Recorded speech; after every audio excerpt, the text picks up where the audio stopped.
يا أيها الذين آمنوا إذا قيل لكم تفسحوا في المجالس فافسحوا يفسح الله لكم وإذا قيل انشزوا فانشزوا يرفع الله الذين آمنوا منكم والذين أوتوا العلم درجات والله بما تعملون خبير.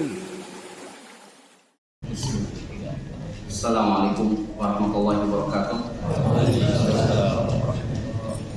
Innal hamdalillah nahmaduhu wa nasta'inuhu wa nastaghfiruh wa na'udzu billahi min shururi anfusina wa sayyiati a'malina may yahdihillahu fala mudilla lahu wa may yudlil fala hadiya lahu wa asyhadu an la ilaha illallah wahdahu la syarika lahu wa asyhadu anna Muhammadan abduhu wa rasuluh.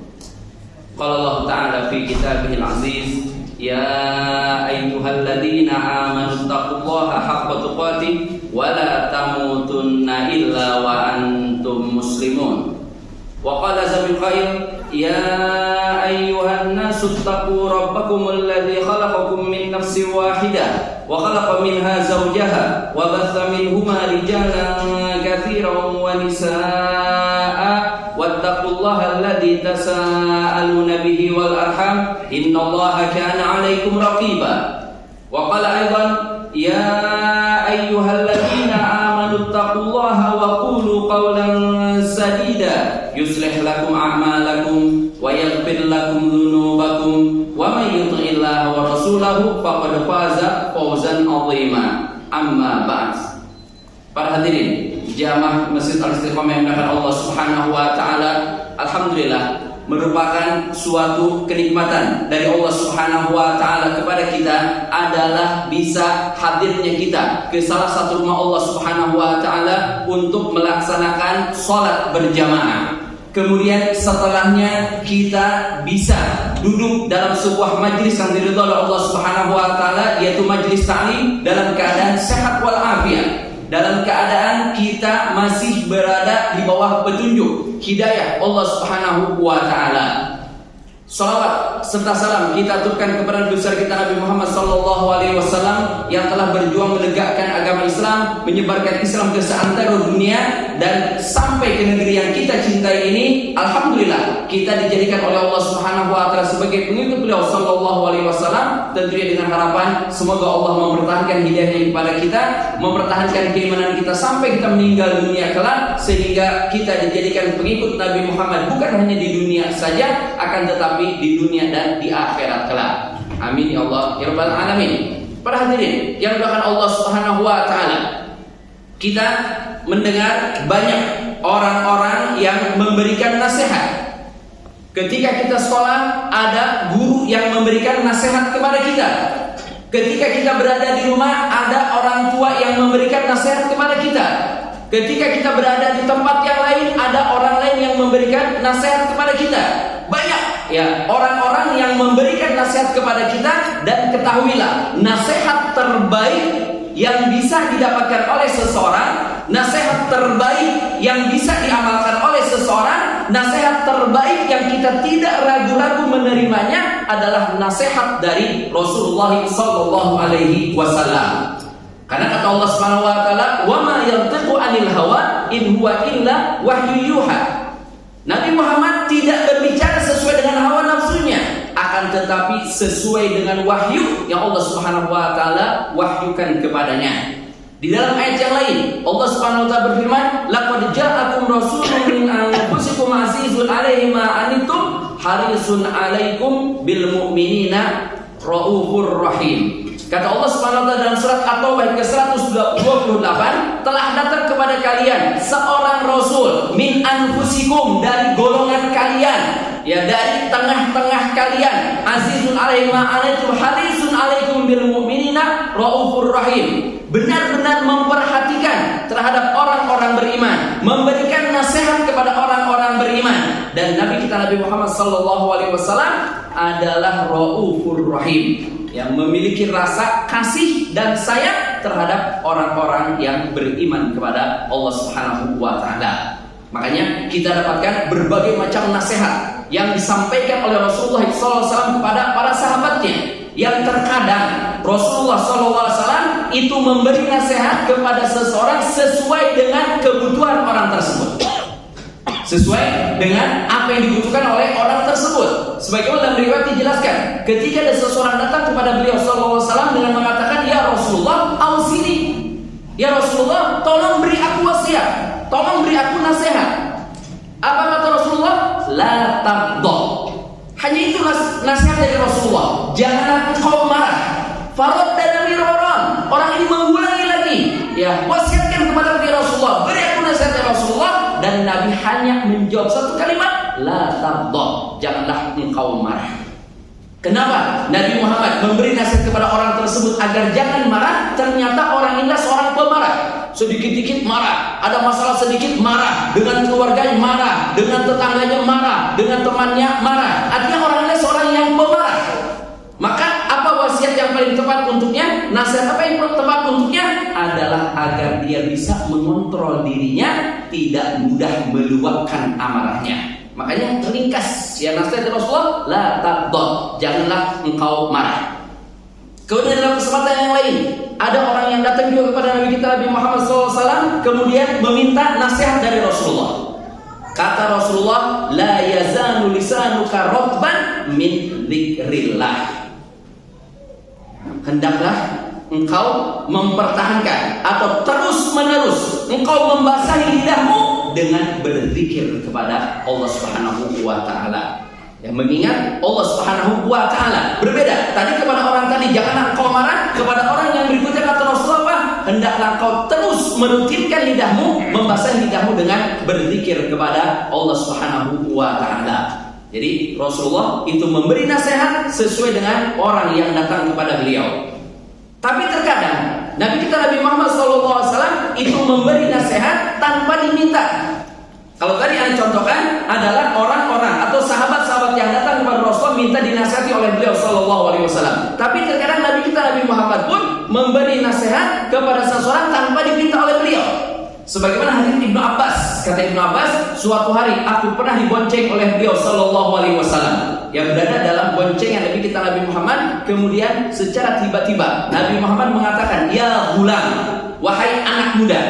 Karena Ibnu Abbas adalah sahabat kecil, bukan sahabat besar, bukan sahabat yang dewasa, tidak. Ya Rasulullah meninggal dunia usia beliau masih belasan tahun. Artinya beliau adalah sahabat yang muda. Maka Rasulullah yang ketika membonceng Ibnu Abbas, Nabi Muhammad tahu nih, ini adalah kesempatan untuk memberi nasihat kepada sahabatnya tersebut. Maka Rasulullah mengatakan, "Ya ghulam, wahai anak muda, inni u'allimuka kalimat." Aku akan mengajarkan kepadamu beberapa kalimat, memberikan kepadamu beberapa nasihat. Ihfazillaha yahfazka. Jagalah oleh Allah Subhanahu wa taala, niscaya engkau akan mendapatkan Allah menjagamu. Ihfazillaha tajidu tujahaka. Jagalah oleh Allah, niscaya engkau akan mendapatkan Allah berada di hadapanmu. Idza sa'alta fas'alillah. Apabila kau meminta, mintalah kepada Allah Subhanahu wa taala, sampai akhir hadis. Ya, Nabi Muhammad tidak menunggu Ibnu Abbas mengatakan, "Ya Rasulullah, tolong beri aku nasihat. Ya Rasulullah, tolong beri aku wasiat." Tidak. Ya, tapi Nabi Muhammad tahu ini ada kesempatan yang terbaik, maka beliau memberikan nasihat kepada sahabatnya tersebut.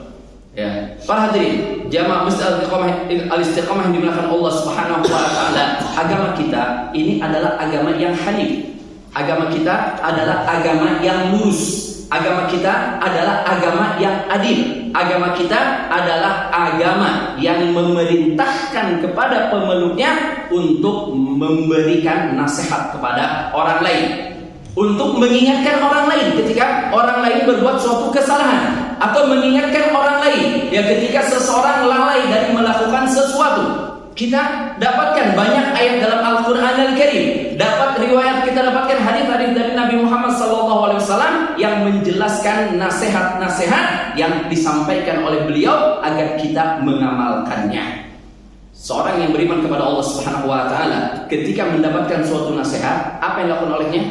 Dia akan mendengarkannya dan dia akan mengamalkan apa yang dinasihatkan oleh Rasulullah sallallahu alaihi wasallam. Di antara nasihat yang disampaikan oleh Rasulullah SAW kepada para sahabatnya adalah hadis yang diriwayatkan ya oleh Abu Hurairah radhiyallahu anhu qala Rasulullah SAW. Jadi nasihat ini bukan nasihat yang dipinta oleh para sahabatnya, tapi Nabi Muhammad yang langsung spontan memberi nasihat kepada mereka. Dalam hadis diriwayatkan dari Abu Hurairah, kata Abu Hurairah, Rasulullah SAW bersabda, "Man ya'khud anni haula'il kalimat fayamalu bihinna aw yu'allimu man ya'malu bihinna." Kata Rasulullah, siapa di antara kalian wahai para sahabatku yang akan mengambil beberapa nasihat yang akan aku sampaikan kepadanya, kemudian dia mengamalkannya atau dia mengajarkan kepada orang yang akan mengamalkannya. Faqala Abu Hurairah, maka dengan semangatnya Abu Hurairah yang mengatakan, "Ana ya Rasulullah, aku ya Rasulullah sallallahu alaihi wasallam." Fa akhadha bi yadi. Kemudian Rasulullah mengambil tanganku. Ya, kata Abu Hurairah, Rasulullah mengambil tanganku. Faqudda khamsan. Kemudian Rasulullah yang menghitung 5 nasihat yang disampaikan oleh beliau kepada Abu Hurairah radhiyallahu anhu. Wa qala, beliau bersabda, "Ittaqil maharima takun a'badan nas."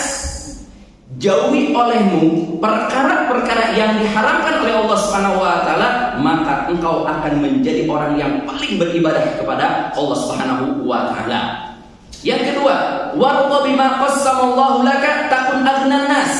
Ridholah atas pemberian yang Allah berikan kepadamu, niscaya engkau akan menjadi orang yang paling cukup, akan menjadi orang yang paling kaya. Aghnanas, orang yang paling kaya atau orang yang paling berkecukupan. Yang ketiga, wa ahsin ila jarika takun mu'minan.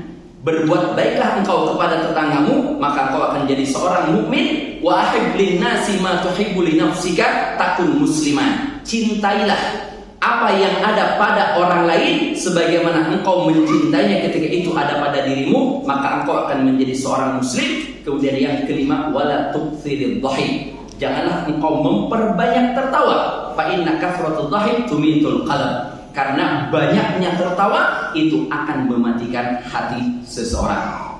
Ya, hadis ini diriwayatkan oleh Imam Tirmidzi dan Ahmad dan dihasankan oleh Syekh Nasruddin Al-Albani. Ini ya 5 wasiat yang diwasiatkan oleh Rasulullah SAW kepada Abu Hurairah. Ya, tadi di awal hadis dijelaskan bahwasanya siapa yang mau mengambil nasihat ini kemudian dia mengamalkannya atau mengajarkan kepada orang yang mau mengamalkannya. Artinya apa? Kita punya ilmu, jangan hanya berhenti di kita saja. Tidak, kita punya ilmu yang bisa kita amalkan, segera kita amalkan. Nggak bisa kita amalkan, kita punya kewajiban untuk mengajarkannya. Ingat, ya, ilmu yang kita dapatkan, kalau kita bisa, kita yang mengamalkannya. Tapi kalau kita nggak bisa, apa yang kita lakukan? Kita biarkan ilmu tersebut, kita sembunyikan ilmu tersebut, kita pendam ilmu tersebut. Enggak, ya. Tapi kita ajarkan kepada orang lain dengan harapan orang lain akan mengamalkannya. Makanya dalam hadis ini kata Rasulullah SAW, siapa yang akan mengambil beberapa kalimat, beberapa nasihat, fayamalu bihinna. Pertama, dia akan mengamalkannya. Au yu'allim, atau dia mengajarkan man ya'malu bihinna, untuk orang yang mau mengamalkannya. Di dalam hadis ini, para hadirin makan Allah Subhanahu wa taala, kita lihat ya, Rasulullah SAW kan bisa ketika kumpul bersama para sahabatnya, Nabi langsung bersabda, ya, wahai para sahabatku, aku akan mengajarkan kepada kalian 5 perkara yang harus kalian lakukan, yang harus kalian ajarkan kepada orang lain. Bisa nggak Nabi melakukannya? Mudah bagi Rasulullah. Nabi tinggal berbicara, maka semua sahabat yang ada akan langsung mendengarkan apa yang akan disabdakan oleh Rasulullah SAW. Tapi pada kesempatan kali ini tidak. Nabi Muhammad tidak langsung menyampaikan kepada semua sahabat, akan tetapi Nabi bertanya, siapa di antara kalian yang mau menerimanya, mengamalkan dan mengajarkannya kepada orang lain. Kemudian ketika Abu Hurairah mengatakan, aku ya Rasulullah, apa yang dilakukan oleh Rasulullah? Diambil tangan Abu Hurairah, dipegang tangan Abu Hurairah oleh Rasulullah SAW. Kenapa Nabi Muhammad memegang tangan Abu Hurairah? Agar apa yang akan disampaikan oleh beliau itu lebih mengena. Ya. Abu Hurairah ketika dipegang tangannya, maka bagaimana perasaan beliau?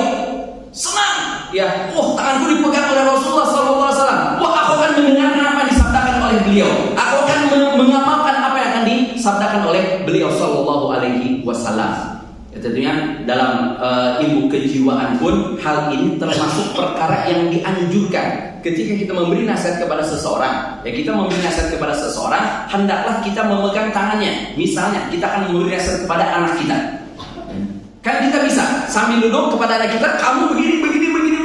Ya kita dikte anak kita, kamu harus begini. Saya dengar kamu berbuat ini, saya lihat kamu berbuat itu. Ya ayah nggak mau tahu, Pak. Ya kita bisa mendikte, tapi apakah itu yang terbaik? Bukan. Gimana yang terbaik? Ya mungkin kita pegang anak kita pegang kepalanya, kita elus-elus kepala anak kita. Ya kita bersentuhan dengannya, maka ketika ya anak kita disentuh kepalanya, dielus-elus oleh kita kepalanya, menjadikan dia tenang. Menjadikan dia tenang, menjadikan dia nyaman. Pada saat itulah kita memberi nasihat kepadanya, akan langsung masuk ke dalam dirinya dan dia akan berusaha untuk mengamalkannya. Ini yang namanya nasihat yang akan langsung masuk kepada diri seseorang dan dia akan meresapinya, kemudian dia akan mengamalkannya. Ya. Biasanya kalau dalam istilah ilmu psikologi itu ada pada jarak 0. Istilahnya ada pada jarak 0. Artinya ketika jarak 0 sangat dekat sekali yang menempel, kemudian diberikan nasihat. Bukan hanya ini hadis ini saja. Yang kalau kita lihat bagaimana Rasulullah SAW itu memberi nasihat kepada seseorang dengan menyentuh orang yang dinasihati oleh beliau SAW. Di antaranya, ya sebagaimana kita tahu hadis ketika ada seorang berkata, ya Rasulullah, idzan li bizina. Ya Rasulullah, ya izinkan aku untuk berzina. Artinya silakan ya Rasulullah, engkau larang apapun dariku, tapi jangan kau larang satu perkara. Apa? Jangan engkau larang aku dari perzinahan. Nabi begitu mendengar sahabatnya, Nabi marah, langsung wow menuduh, kamu tahu nggak Al-Quran? Enggak. Ya Nabi Muhammad malah mengatakan apa? Dekatkan orang itu kepada. Ya, kemarin didekatkan kepada Rasulullah SAW yang dalam keadaan jarak yang sangat dekat sekali. Barulah di sana Nabi Muhammad menjelaskan kepada anak tersebut. Kata Rasul kepada pemuda tadi, apakah kau ridho kalau seandainya ibumu berzina dengan orang lain?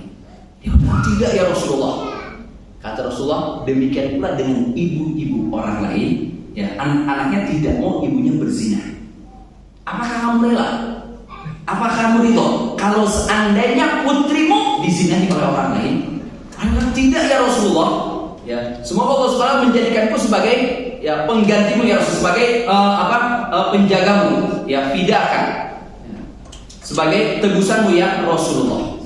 Kata Rasulullah, demikian pula dengan orang lain. Orang lain tidak ada yang mau anaknya dizinahi oleh laki-laki lainnya.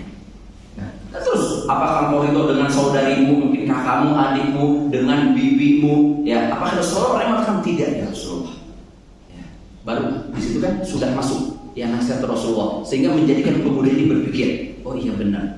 Ya, orang lain pun nggak mau ibunya berzina, orang lain pun nggak mau anaknya berzina, orang lain pun nggak mau kakaknya berzina, nggak mau bibinya berzina. Ya, lemah dia. Ya, kemudian akhirnya dia mengatakan, ya Rasulullah, tolong doakan aku kepada Allah Subhanahu wa Ta'ala agar aku bisa meninggalkan yang namanya perzinahan. Apa yang oleh Nabi kita, Nabi Muhammad SAW memegang dada orang tersebut, dipegang dadanya dan didoakan oleh Rasulullah SAW. Maka pemuda ini ketika meninggalkan Nabi, dia mengatakan, ketika aku datang tidak ada sesuatu yang paling aku cintai melebihi perzinahan. Sangat cinta kepada zina, dan ketika aku meninggalkan Rasulullah SAW, tidak ada sesuatu yang paling aku benci melebihi kebencianku terhadap perzinahan. Nah, jadi dengan dipegang oleh Rasulullah SAW, ya ini menjadi masuk, ini menjadi diresapi, benar-benar dipahami apa yang dinasihatkan oleh beliau SAW. Ya demikian dengan hadis ini. Dalam hadis ini Rasulullah itu memegang tangan Abu Hurairah, kemudian menyampaikan 5 wasiat untuk Abu Hurairah, 5 nasihat untuk Abu Hurairah. Kita lihat yang kelima nasihat ini. Kata Rasulullah yang pertama, ittaqil maharima takun al-a'badan nas. Jauhi olehmu perkara-perkara yang diharamkan oleh Allah Subhanahu wa Ta'ala, maka engkau akan menjadi orang yang paling beribadah kepada Allah Subhanahu wa Ta'ala. akan menjadi manusia yang paling beribadah kepada Allah Subhanahu wa taala. Dari hadis ini kita bisa mengetahui bahwa yang namanya ibadah itu bukan hanya melaksanakan ketaatan-ketaatan saja kepada Allah Subhanahu wa taala, tapi juga termasuk meninggalkan perkara-perkara yang diharamkan oleh Allah Subhanahu wa taala. Perkara-perkara apa yang harus kita hindari? Perkara-perkara apa yang harus kita jauhi? Tentunya yang berhubungan dengan ibadah-ibadah kepada Allah Subhanahu wa taala. Ibadah-ibadah kepada Allah Subhanahu wa taala itu wajib untuk kita laksanakan. Kita tidak boleh untuk melanggarnya. Ketika Allah memerintahkan kita untuk sholat, mungkin untuk puasa, untuk haji, untuk membayar zakat, melakukan amar nahi munkar dan lain sebagainya, maka hendaklah kita ini segera untuk mengamalkannya. Jangan pernah kita untuk meninggalkannya. Ya, meninggalkan sholat apa hukumnya? Haram hukumnya. Ittaqul maharim. Ya, bertakwalah engkau kepada Allah Subhanahu wa taala ya, dengan meninggalkan atau menjaga apa-apa yang diharamkan oleh Allah Subhanahu wa taala untuk tidak kita lakukan. Demikian pula dengan perkara-perkara yang lain. Hubungan kita dengan Allah Subhanahu wa taala, begitu pula dengan hubungan kita dengan sesama makhluk. Kita tidak boleh menzalimi seseorang. Kita tidak boleh mungkin mencuri. Kita tidak boleh mungkin berzina. Kita mungkin tidak boleh membicarakan orang lain. Ya, berbagai macam perkara-perkara yang diharamkan oleh Allah Subhanahu wa taala, maka hendaklah kita bisa meninggalkannya. Kita bisa membentengi diri kita. Kita bisa menjaga diri kita agar kita yang meninggalkan apa-apa yang dilarang oleh Allah Subhanahu wa taala dan apa-apa yang diharamkan oleh Allah Subhanahu wa taala. Sebagaimana anak katakan tadi, bahwasanya kita ini dalam masalah ibadah bukan hanya diperintahkan untuk melaksanakan apa yang diperintahkan, tapi juga kita wajib untuk meninggalkan apa-apa yang diharamkan oleh Allah Subhanahu wa taala. Kenapa? Karena khawatir kalau kita melakukan apa-apa yang diharapkan oleh Allah Subhanahu wa taala, menyebabkan kebaikan-kebaikan yang kita kumpulkan, menyebabkan pahala-pahala yang kita kumpulkan karena kita beribadah kepada Allah Subhanahu wa taala dihapuskan oleh Allah dikarenakan kita melanggar ketetapan yang telah ditetapkan oleh Allah Subhanahu wa taala. Sebagaimana dalam hadis yang sahih diriwayatkan dari Thauban, sahabat Rasul bernama Thauban, kata Thauban dari Nabi sallallahu alaihi wasallam annahu qala, bahwa Rasulullah bersabda, la'alamanna aqwaman. Kata Rasul, sungguh aku mengetahui ya beberapa kaum min ummati, dari umatku. Kaum dari siapa? Dari umatku. Kalau umat Nabi Muhammad berarti apa? Dia sholat. Kalau umat Nabi Muhammad dia puasa. Kalau umat Nabi Muhammad dia membayar zakat. Kalau umat Nabi Muhammad dia bersedekah. Dia melaksanakan ibadah haji. Dia melaksanakan ibadah umroh. Dia berbuat baik kepada orang yang ada di sekitar dan sebagainya dari kebaikan-kebaikan yang dilakukannya.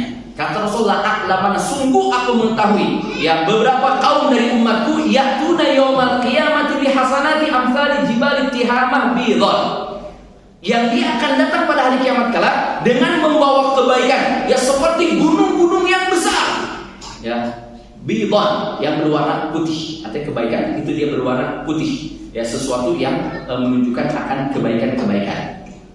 Lihat dari sini kita tahu dia membawa pahala yang banyak. Dari mana pahalanya? Ya karena dia melaksanakan sholat, dia puasa, dia buat kebaikan ini itu dan lain sebagainya. Kata Rasul, dia membawa kebaikan yang seperti banyak gunung, bukan satu gunung. Amsali jibal, ya banyak gunung, kebaikan yang seperti banyak gunung. Fayaj'aluhullahu azza wa jalla haba'an manthura. Namun apa kata Rasulullah? Allah Subhanahu wa taala menjadikan kebaikan tersebut bagaikan debu-debu yang berterbangan.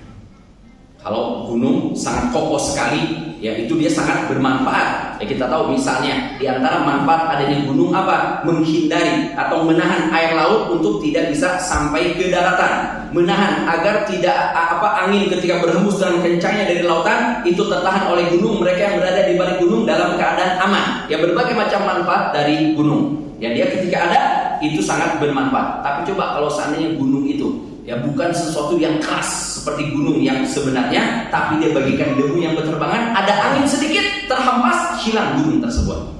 Ya mungkin mereka yang pernah ke daerah padang pasir, di tengah-tengah padang pasir terkadang ada gunung. Hari ini gunung di sini, besok gunung pasirnya pindah ke tempat yang lain. Kenapa? Karena tertiup oleh angin.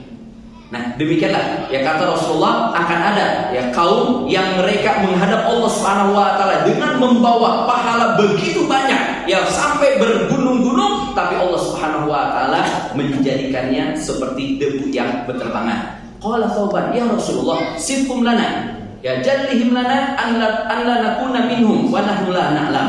Kata Thauban, ya Rasulullah, tolong sifatkan kepada kami siapa orang tersebut, memiliki sifat yang seperti apa, agar kami tidak mengamalkan seperti yang dilakukan oleh orang tersebut. Qala amma innahum ikhwanukum, ketahuilah bahwasanya mereka itu adalah saudara kalian. Wa min jildatikum, ya kulitnya sama dengan kalian. Wa ya'khuduna minal laili kama ta'khudun, dan dia meluangkan waktu di malam hari untuk beribadah sebagaimana juga kalian mengamalkan atau meluangkan waktu di malam hari untuk beribadah kepada Allah Subhanahu wa taala.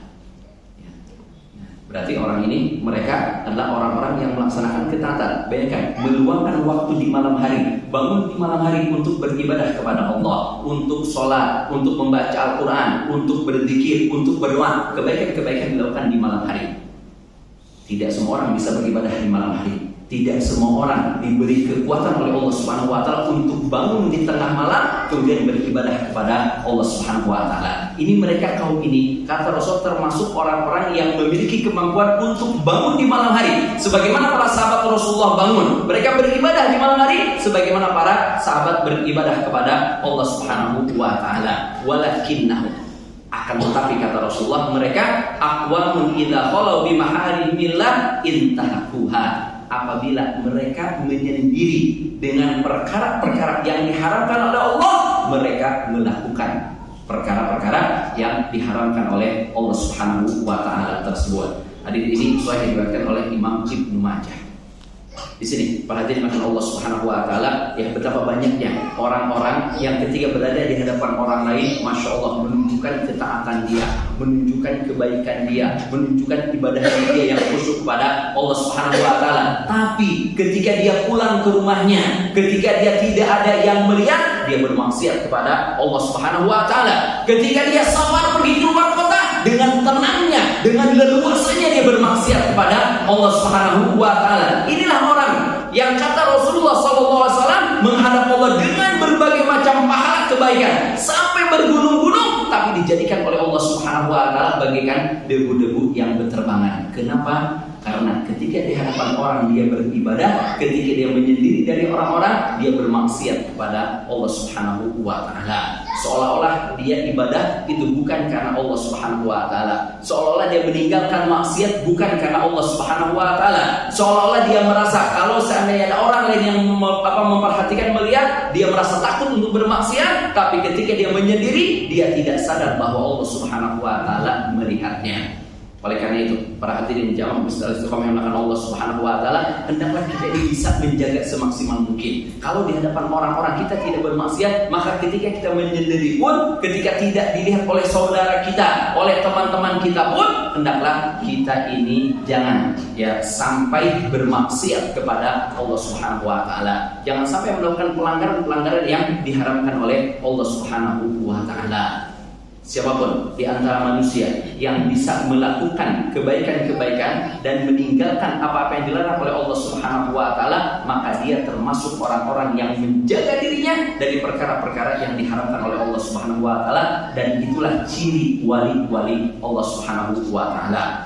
Sebagaimana Allah firmankan dalam Al-Qur'anul Karim, "Ala inna awliya Allahi la khaufun 'alaihim wa la hum yahzanun." Ketahuilah bahwasanya yang dikatakan wali-wali Allah Subhanahu wa taala itu mereka tidak ada rasa takut pada diri mereka dan mereka tidak bersedih. Artinya mereka benar-benar yang mengetahui apa yang diwajibkan oleh Allah Subhanahu wa taala, mereka lakukan kewajiban tersebut dan mereka meninggalkan apa-apa yang diharamkan oleh Allah Subhanahu wa taala.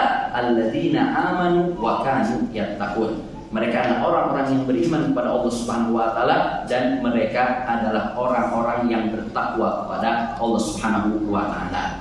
Oleh karena itu, kalau seandainya kita ini masih melakukan maksiat-maksiat ketika tidak dilihat oleh orang lain, hendaklah kita ini sadar. Ingat, Allah Maha melihat. Kita ingat apa dampak dari sholat yang kita lakukan. Kalau kita masih terus bermaksiat, lalu apa dampak dari sholat yang kita lakukan?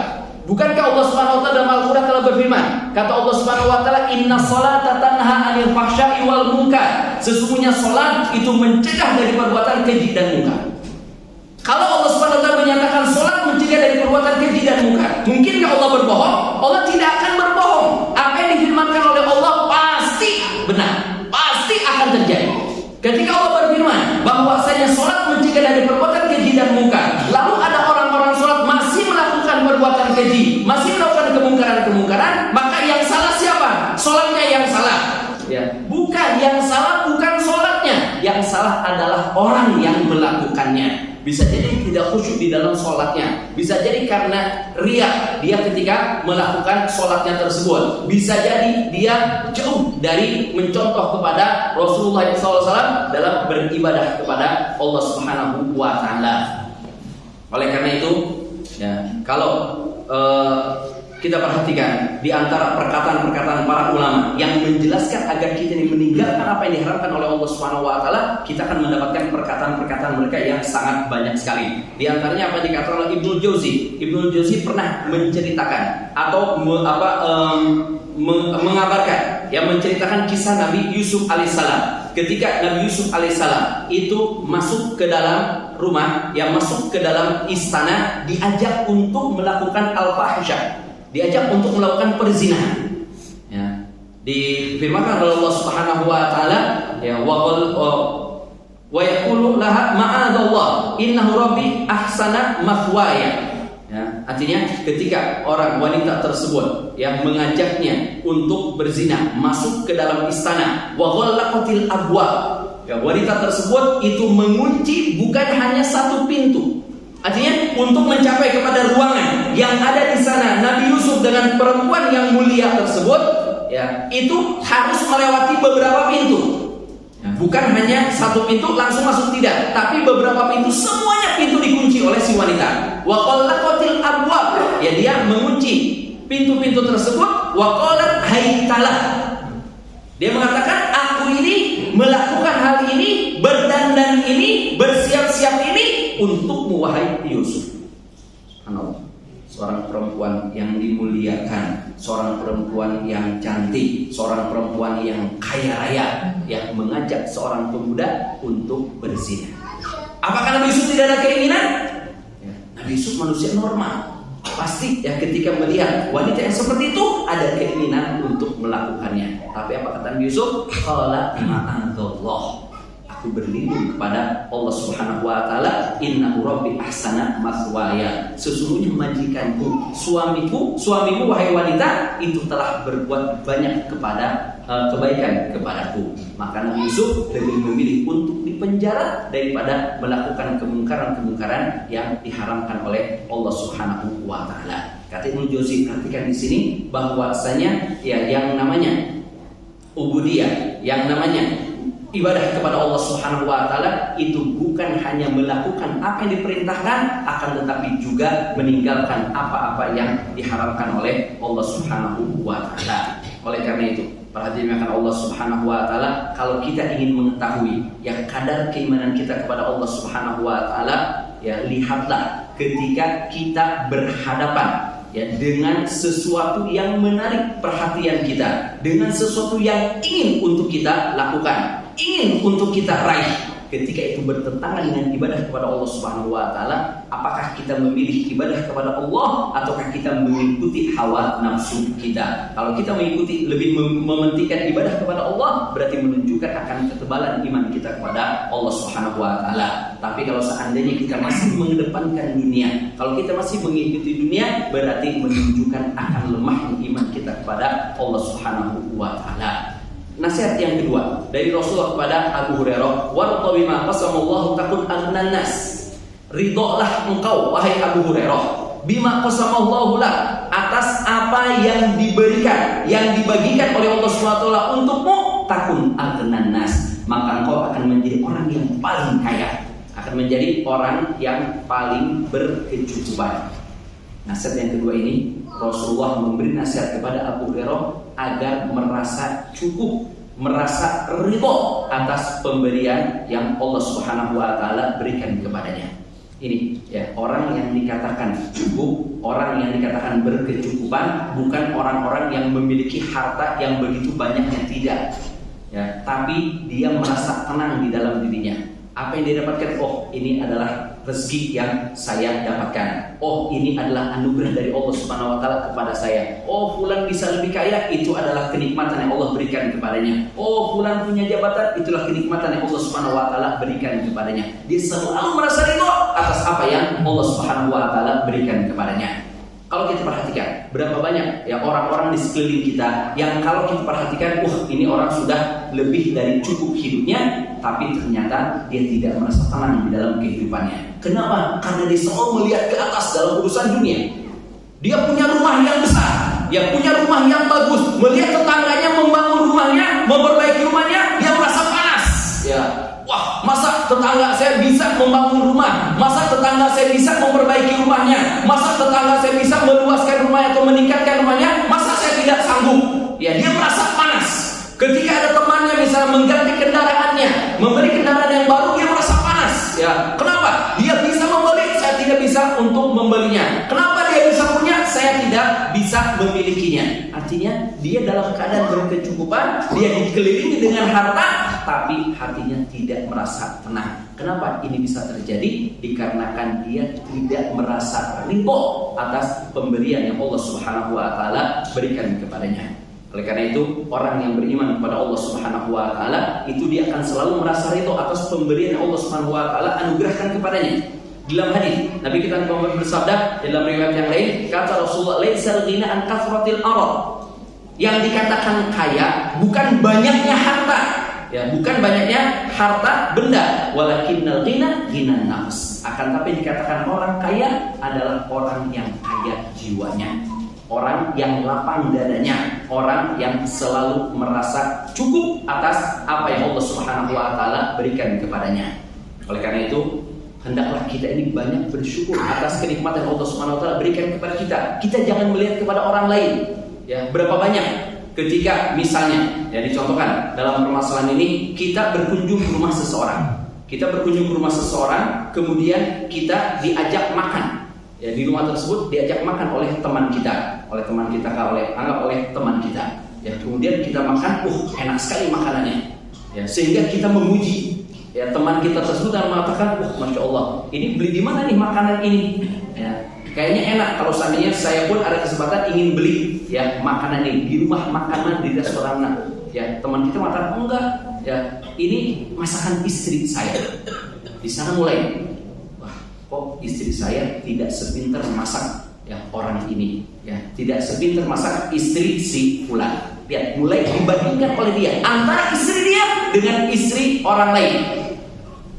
Pada kesempatan lain misalnya dia datang berkunjung ke rumah temannya dan subhanallah, ya anak-anaknya itu anak-anak yang berbakti, anak-anak yang baik, anak-anak yang mungkin hafal ya beberapa surat dari Al-Quran, beberapa juz dari Al-Quran Al-Karim. Sehingga kita malu, masya Allah ya, anak-anak antum ini, masya Allah adabnya bagus, masya Allah hafalan Qurannya juga banyak. Di mana ngajinya? Ya, disekolahkan di mana anak ini? Oh enggak, ini kalau masalah adab, masalah ngaji istri saya yang mengajarkannya. Mulai muncul, kenapa ya? Kok anak-anak saya akhlaknya tidak seperti anak teman saya ini? Kok hafalannya tidak seperti anak-anak teman saya ini? Wah, berarti ini kesalahan ada pada istri saya. Subhanallah. Ya. Kenapa? Dia selalu membanding-bandingkan dan dilihat hanya kejelekan dan kejelekannya saja. Dia tidak melihat ada kebaikan yang banyak ada pada istrinya, belum tentu juga ada pada istri temannya tersebut.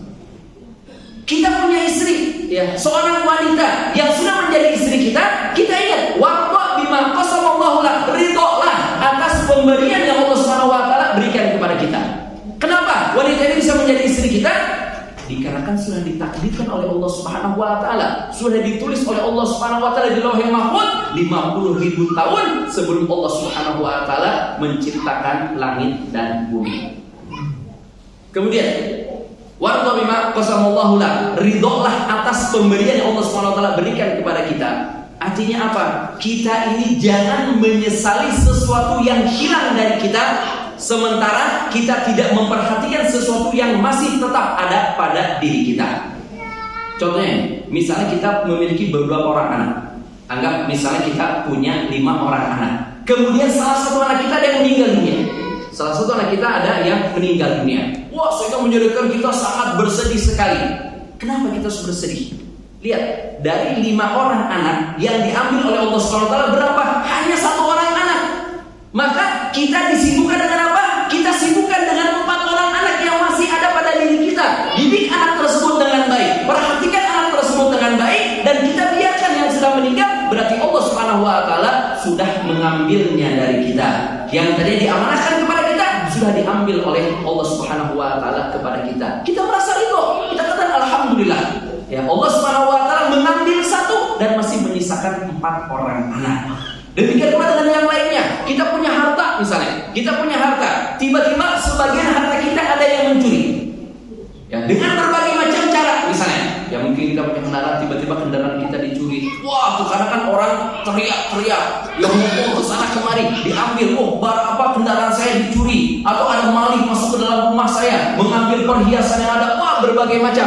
Terkadang argumen kita katakan, kenapa kita harus banyak mengeluh?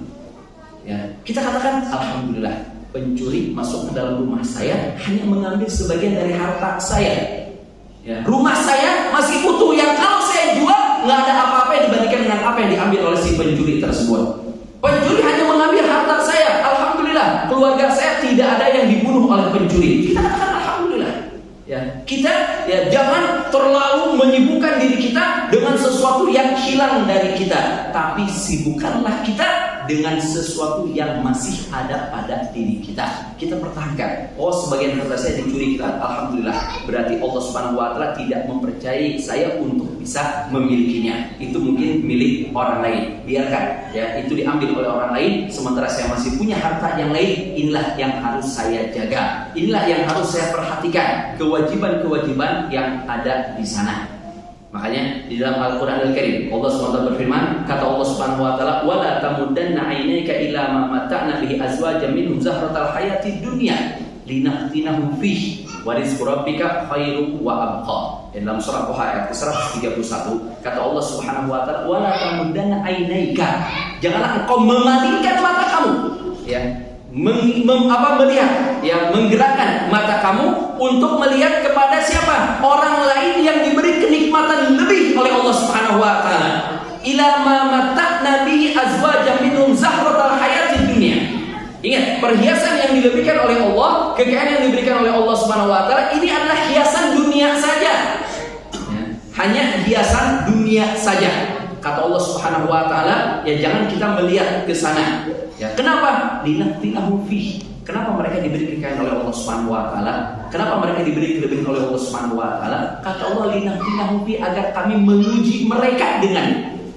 Ingat, semua yang kita miliki itu adalah fitnah. Semua itu adalah ujian dari Allah Subhanahu wa taala.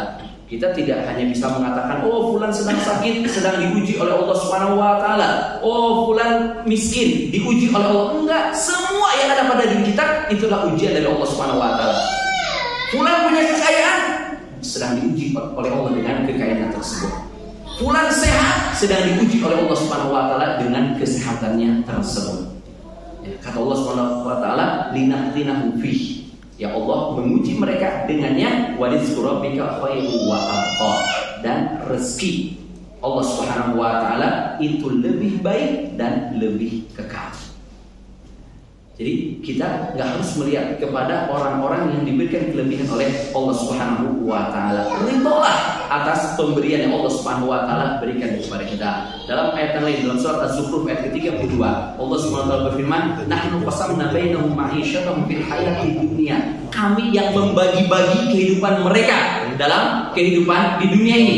Penghasilan mereka itu yang membaginya siapa? Allah Subhanahu wa taala. Ketika kita anggap kita punya pekerjaan, hanya pekerjaan biasa, ada orang lain yang pekerjaan jauh lebih baik dari kita, berarti apa? Siapa yang membaginya? Allah Subhanahu wa taala yang membaginya. Kita punya penghasilan sekian, orang lain punya penghasilan lebih dari kita, berarti Allah Subhanahu wa taala yang membaginya. Ingat, ini adalah pembagian dari Allah Subhanahu wa taala. Wa rafa'na ba'dahum fawqa ba'din darajat. Ya, kemudian kata Allah Subhanahu wa taala, dan kami pun akan mengangkat sebagian yang lain dibandingkan dengan sebagian yang lainnya beberapa derajat. liyattakhidha ba'dhum ba'dhan sikhriyah. Yang mana terkadang ini menjadikan ejekan, ya, menjadikan hinaan pada sebagian orang. Ya, wa rahmatur rabbika khairum mimma yajma'un. Dan ingat, rahmat Rabbmu, rahmat Allah Subhanahu wa taala itu lebih baik dari apa yang mereka kumpulkan. Ya, ayat ini pun menjelaskan kepada kita agar kita ini benar-benar mensyukuri kenikmatan yang Allah Subhanahu wa taala berikan kepada kita. Ya. Berapa banyak kenikmatan Allah Subhanahu wa taala berikan kepada kita? Sangat banyak. Ya, Allah memberikan kenikmatan kepada kita sangat banyak sekali. Kita bisa sehat, kenikmatan dari Allah Subhanahu wa taala. Kita bisa melihat, nikmat atau bukan, nikmat dari Allah Subhanahu wa taala. Kita bisa mendengar, nikmat atau bukan, inilah kenikmatan dari Allah Subhanahu wa taala. Kita lihat di luar sana, berapa banyak orang-orang yang dalam keadaan sakit. Orang-orang dalam keadaan sakit. Kenapa dia dalam keadaan sakit? Kesehatannya dicabut oleh Allah Subhanahu wa taala. Kita alhamdulillah tidak dicabut kesehatan kita oleh Allah Subhanahu wa taala. Kita bisa melihat berapa banyak orang di luar sana dalam keadaan buta, tidak bisa melihat, tidak bisa mengetahui terangnya dunia ini. Ya. Apakah ini kita tidak patut untuk kita syukuri? Kita wajib bersyukur kepada Allah Subhanahu wa taala. Demikian pula kalau kita ditimpa suatu penyakit misalnya, kita sakit, anggap misalnya kita terserang penyakit mah, kena penyakit mah. Janganlah kita disibukkan dengan penyakit yang ada, sementara kita tidak memperhatikan kesehatan yang lebih banyak pada tubuh kita. Ya, ngeluh kesana kemarin, aduh saya sakit mah, sekarang saya nggak bisa makan ini, sekarang saya dilarang untuk makan itu, sekarang saya berbagai macam keluhan. Sementara kenikmatan yang lain lebih banyak ada pada diri kita. Kenapa kita tidak menyibukkan dengan kita bisa melihat? Kenapa kita tidak menyibukkan dengan kita bisa mendengar? Kenapa kita tidak menyibukkan dengan kita bisa berjalan, dengan kita bisa bekerja, dengan kita bisa mengambil? Malah menyibukkan dengan sesuatu sedikit yang sudah diambil oleh Allah Subhanahu wa taala. Kita lihat kehidupan kita. Anggap misalnya seseorang terkena penyakit mah di usia 30 tahun. Ya harusnya dia berpikir, oh saya dari 0 tahun sampai 30 tahun, lambung saya dalam keadaan sehat. Alhamdulillah saya bisa makan apapun juga. Nah sekarang setelah saya usia 30 tahun, diuji oleh Allah Subhanahu wa taala dengan dicabut kenikmatan. Ya, kenikmatan yang ada pada lambung tersebut sehingga ada sedikit pantangan dalam kehidupan kita. Ridho atas pemberian dari Allah Subhanahu wa taala. Yakini itu adalah ketetapan dari Allah Subhanahu wa taala yang sudah terjadi. Makanya di antara wasiat kata Rasulullah, warḍa bima qasamallahu lak. Ya, ridholah atas pembagian yang Allah berikan kepadamu. Kita sakit, siapa yang memberikan kita sakit? Allah Subhanahu wa taala. Siapa yang bisa mencabut penyakit dari kita? Allah Subhanahu wa taala. Baiklah, perhatian yang Allah Subhanahu wa taala, masuk waktu Isya, kita dengarkan terlebih dahulu. Wallahu a'lam. Alhamdulillahirabbil alamin.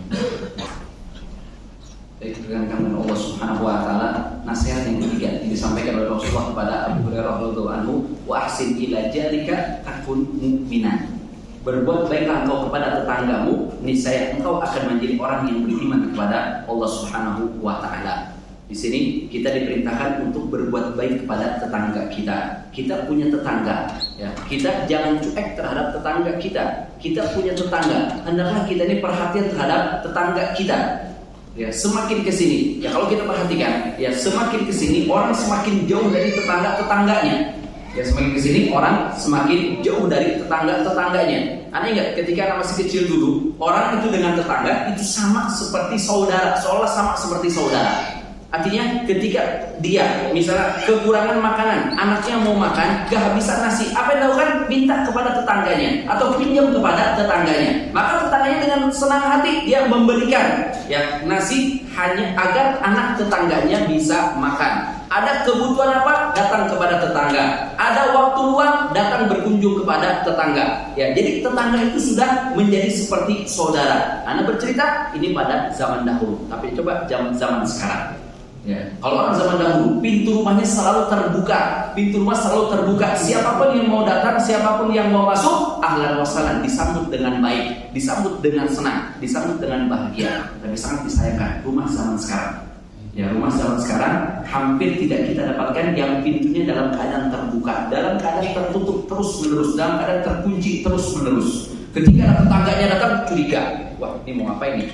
Jangan-jangan mau minta sumbangan. Jangan-jangan mau minta makanan, jangan-jangan wah prasangka buruk muncul pada dirinya. Tidak demikian dengan orang yang beriman kepada Allah Subhanahu wa taala. Orang yang beriman kepada Allah Subhanahu wa taala itu dia akan memperhatikan tetangganya. Dia akan selalu berbuat baik pada tetangganya. Bahkan kata Rasulullah sallallahu alaihi wasallam, beliau menceritakan tentang malaikat Jibril. Kata Rasulullah, mazala Jibrilu yusini bil jari. Terus menerus malaikat Jibril memberi wasiat kepada Rasulullah agar memperhatikan tetangga.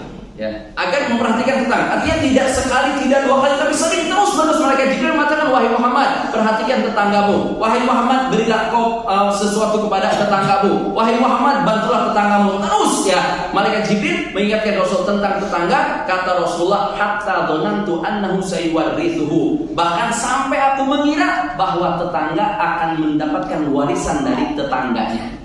Saking seringnya malaikat Jibril mengingatkan Nabi Muhammad SAW tentang permasalahan tetangga. Jadi kita diperintahkan untuk memperhatikan tetangga kita. Lihat Rasulullah SAW itu sampai menganjurkan kepada para sahabatnya, kalau masak memasak daging, punya daging masak, apa kata Rasulullah? Perbanyak kuahnya. Perbanyak kuahnya. Artinya kalau nggak bisa memberikan dagingnya, masak daging, tidak bisa memberi daging, beri kuahnya. Artinya kuahnya kirim ke tetangganya, sehingga ketika tetangganya anggap mau makan roti, karena orang pada zaman dulu mereka makan roti, itu dicocol roti mereka, roti yang kering itu dicocol dengan kuah yang ada. Paling tidak ketika mereka mau makan roti dicocol, mereka makan merasakan ada aroma daging pada kuah yang diberi oleh tetangganya.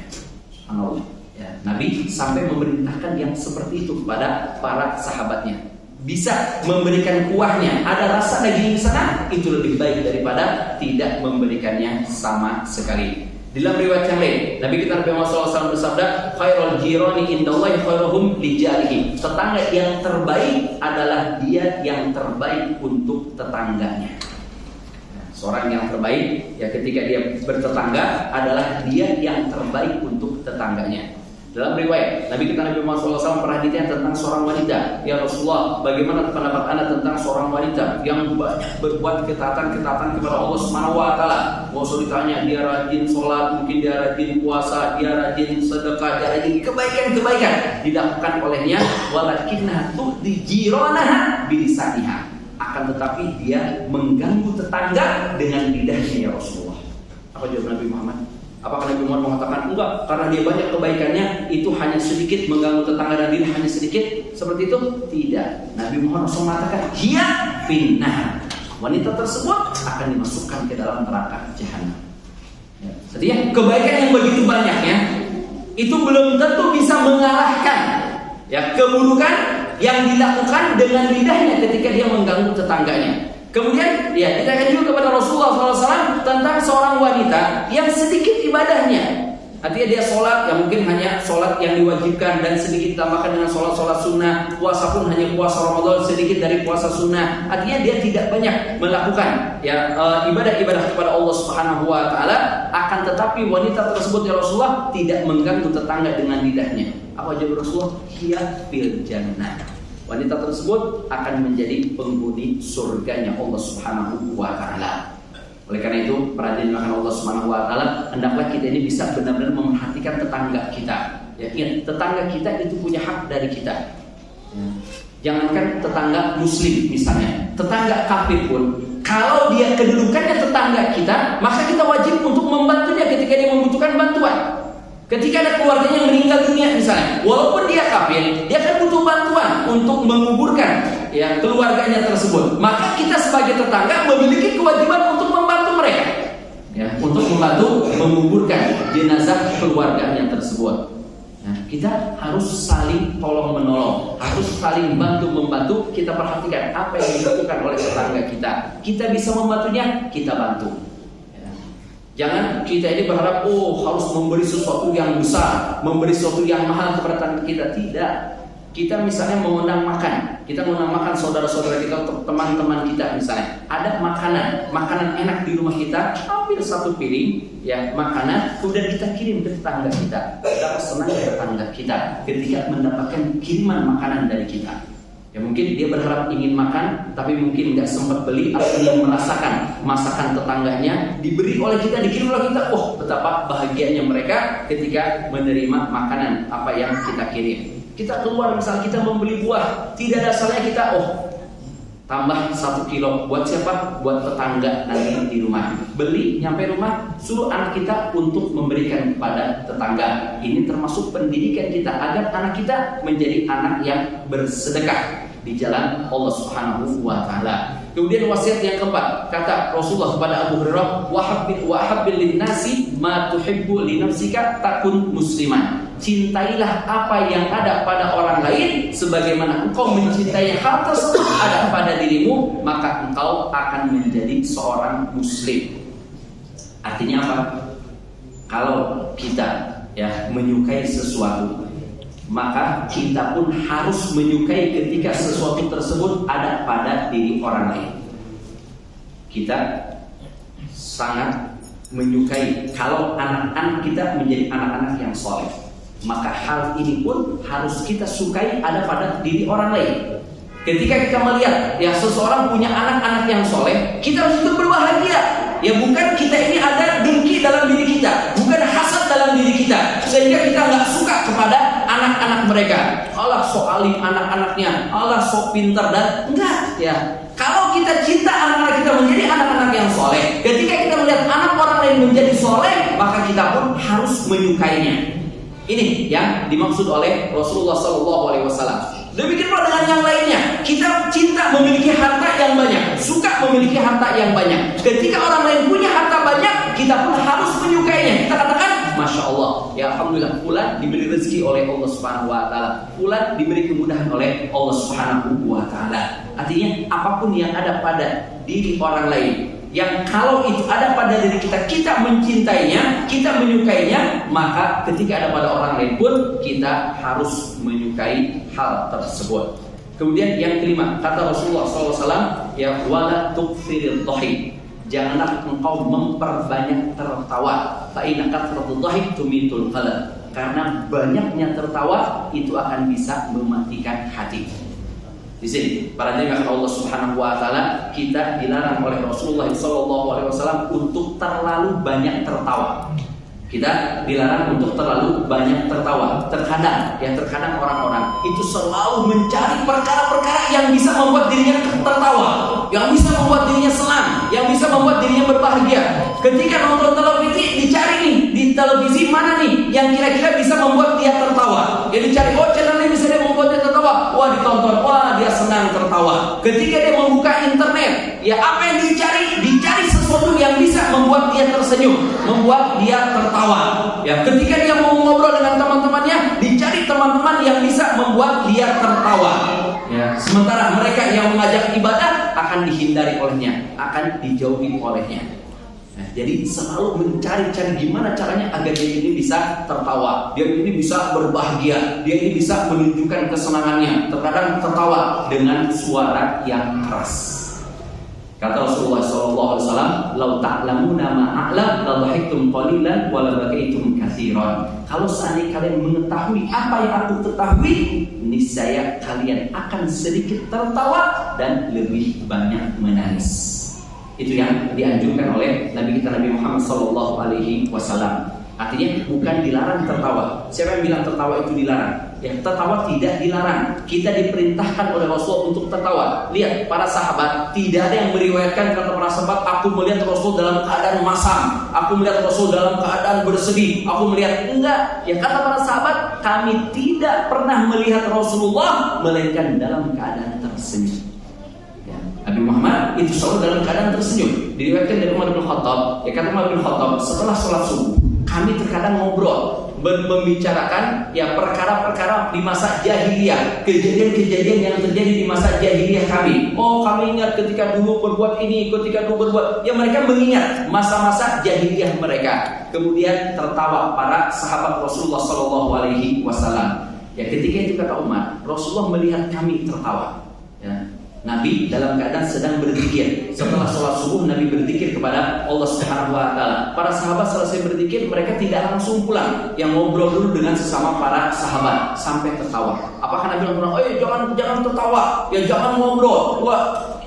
Jangan mengganggu orang berzikir. Enggak. Nabi Muhammad, kata Umar, melihat kepada kami dan Nabi Muhammad tersenyum ketika melihat kami tertawa. Ya, Rasulullah pun itu tertawa. Tapi yang dilarang di sini adalah terlalu banyak tertawa. Ya, terlalu banyak tertawa sehingga melalaikan dari ibadah kepada Allah Subhanahu wa taala.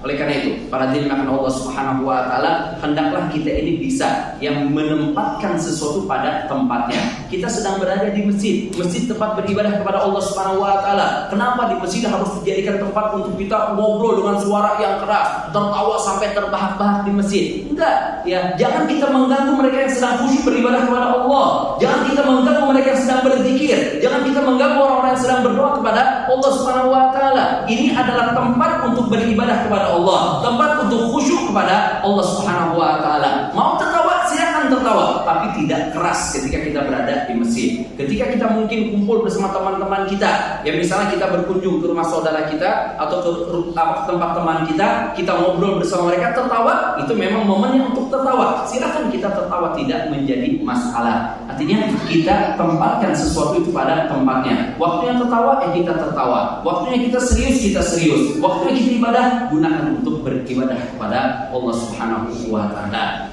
Inilah para jemaah Allah Subhanahu wa taala 5 wasiat yang diwasiatkan oleh Rasulullah SAW kepada Abu Hurairah agar Abu Hurairah bisa mengamalkannya atau Abu Hurairah bisa mengajarkannya kepada orang lain.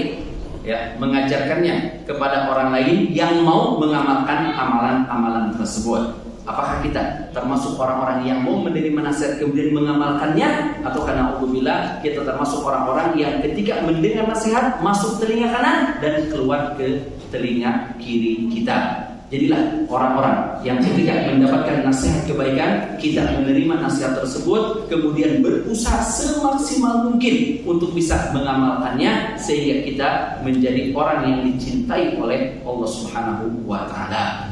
Amin ya Allah Rabbal Alamin. Ya, mungkin ini apa yang bisa kita bahas dalam kesempatan kali ini. Kelebihannya mohon maaf. Wallahu a'lam bishawab. Subhanallah wa bihamdika asyhadu an la ilaha illa anta astaghfiruka wa atubu ilaik. Wassalamualaikum warahmatullahi wabarakatuh.